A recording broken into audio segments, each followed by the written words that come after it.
Russian president Vladimir പുടിന്റെ യുദ്ധം അവസാനിപ്പിക്കാനുള്ള സന്നദ്ധതയിൽ American president Donald Trump ശനിയാഴ്ച സംശയം പ്രകടിപ്പിച്ചിരുന്നു. അതിനെ തുടർന്ന് ഞായറാഴ്ച പുലർച്ചെ ഉക്രൈനിൽ ഉടനീളം റഷ്യ നടത്തിയ ഡ്രോൺ ആക്രമണത്തിലും വ്യോമാക്രമണത്തിലും കുറഞ്ഞത് 4 പേരെങ്കിലും കൊല്ലപ്പെട്ടിരിക്കുകയാണ്. കിഴക്കൻ ഉക്രൈനിലെ ഡൊണസ്റ്റിക് മേഖലയിൽ നടന്ന വ്യോമാക്രമണത്തിൽ 3 പേർ മരിക്കുകയും 4 പേർക്ക് പരിക്കേൽക്കുകയും ചെയ്തതായി റീജിയണൽ പ്രോസിക്യൂട്ടർ ഓഫീസ് അറിയിച്ചിട്ടുണ്ട്. തുടർച്ചയായ 3-ാം രാത്രിയും പാവ്ലോഹാഡ് നഗരത്തിൽ നടന്ന ഡ്രോൺ ആക്രമണത്തിൽ ഒരാൾ മരിക്കുകയും 14 വയസ്സുള്ള ഒരു പെൺകുട്ടിക്ക് പരിക്കേൽക്കുകയും ചെയ്തതായി ഗവർണർ സെർഹി ലിസാക്കും അറിയിച്ചു. 2024 ഓഗസ്റ്റിൽ ഉക്രൈനിയൻ സൈന്യം ഒരു അപ്രതീക്ഷിത കടന്നുകയറ്റത്തിലൂടെ പിടിച്ചെടുത്ത കുർസ്ക് മേഖലയുടെ ശേഷിക്കുന്ന ഭാഗങ്ങളുടെ നിയന്ത്രണം കൂടി തിരിച്ച് പിടിച്ചതായി റഷ്യ അവകാശപ്പെട്ടതിന് മണിക്കൂറുകൾക്ക് ശേഷമാണ് ഈ ആക്രമണങ്ങൾ ഉണ്ടായത്. കുർസ്കിലെ പോരാട്ടം ഇപ്പോഴും തുടരുകയാണെന്ന് ഉക്രൈനിയൻ ഉദ്യോഗസ്ഥർ പറയുന്നു. 3 വർഷമായി തുടരുന്ന ഈ യുദ്ധം അവസാനിപ്പിക്കാൻ പുടിൻ ആഗ്രഹിക്കുന്നുണ്ടോ എന്ന് തനിക്ക് സംശയമുണ്ടെന്ന് ശനിയാഴ്ച ട്രംപ് പറഞ്ഞിരുന്നു. സമാധാന കരാറിൽ ഉടൻ എത്തിച്ചേരാനാകുമോ എന്ന കാര്യത്തിൽ ട്രംപ് സംശയം പ്രകടിപ്പിക്കുകയും ചെയ്തു. അതിനും ഒരു ദിവസം മുമ്പ് ഉക്രൈനും റഷ്യയും ഒരു കരാർ വളരെ അടുത്താണ് എന്ന് ട്രംപ് തന്നെയാണ് പറഞ്ഞത്. കീവ് ഉൾപ്പെടെയുള്ള ഉക്രൈൻ നഗരങ്ങളിൽ റഷ്യ അടുത്തിടെ നടത്തിയ മിസൈൽ ഡ്രോൺ ആക്രമണങ്ങളെ അനാവശ്യവും തെറ്റായ സമയത്തുള്ളതുമായ പ്രവൃത്തിയെന്നാണ്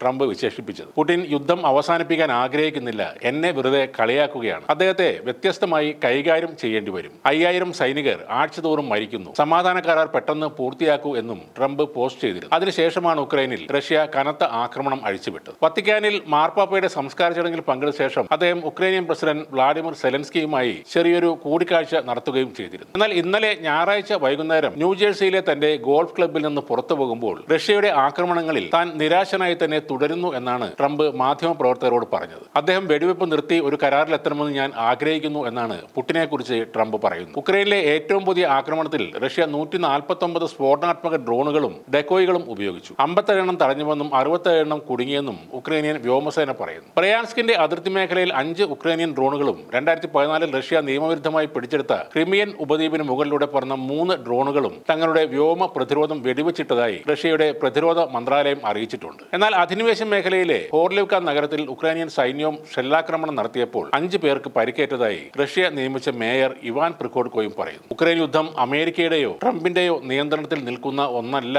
എന്ന് വീണ്ടും തെളിയിക്കുകയാണ് റഷ്യ.